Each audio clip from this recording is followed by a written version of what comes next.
General of Police Olatunji Disu has inaugurated a high-level committee on state policing, describing the move as a bold and strategic step towards strengthening Nigeria's internal security architecture and deepening community-based policing nationwide.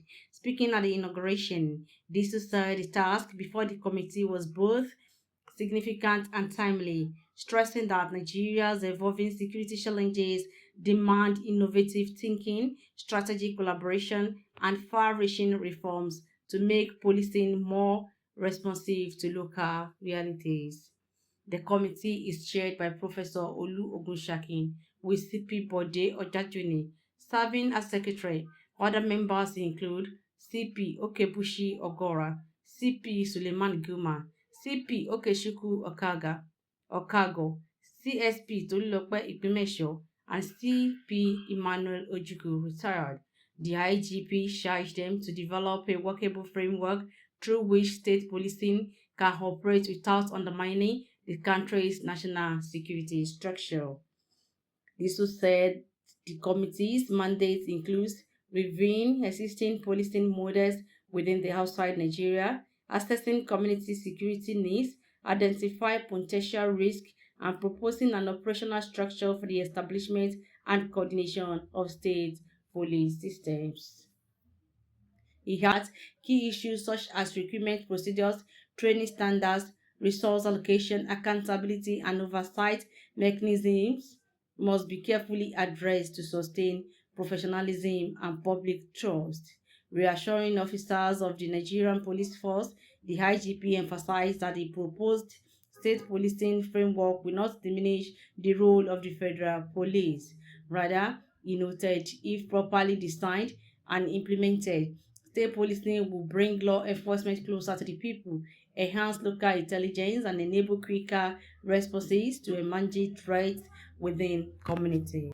It is my greatest privilege to formally inaugurate this committee on state policing. The task before this committee is both significant and timely as it speaks directly to our reflective demand to strengthen Nigeria's internal security and ensure that policing in our community remains responsive to the reality of our communities. Across the nation, we continue to confront evolving security challenges. These require innovative thinking, strategic collaboration, and a willingness to explore reform that will enhance our capability. This committee on state police we are inaugurating today has a critical responsibility.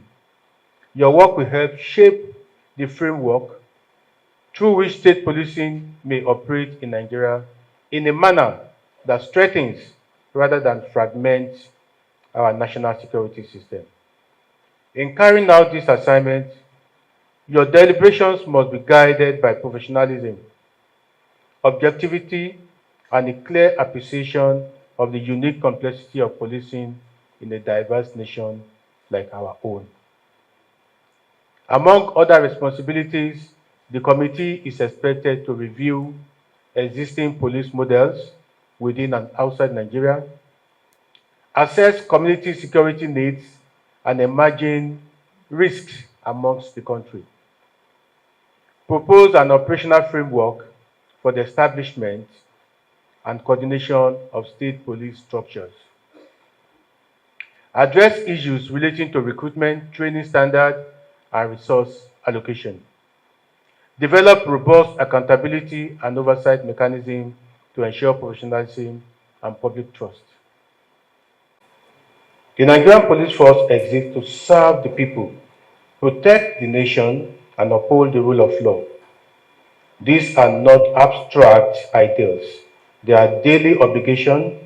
Our authorities derive not from merely statutes, but from public trust. Once that trust is weakened, our effectiveness is diminished. Under my leadership, professionalism, accountability, and transparency shall not be a slogan, it shall be a standard. We must be clear-eyed about our realities. In an era of heightened public scrutiny and instant communication, every action of the police reflects instantly on the entire police force. As leaders, we must continually remind ourselves of an enduring truth. Authority is strongest when it is exercised with restraint, fairness, and sound judgment. While uniform confers lawful powers, it is our conduct, our words, our actions, and decisions that ultimately confers legitimacy. Respect for human rights is therefore not optional. Respect for human rights is therefore not optional. It is fundamental to professionally policing and central to sustaining public trust. The Nigerian police force is, first and foremost, the people's police, and our continued relevance depends on the confidence the public places in us. Every Nigerian, irrespective of status, belief, or background, must be treated with dignity, fairness, and respect. Any conduct that undermines these principles weakens the public confidence, erodes institutional legitimacy, and will not be condoned under this leadership.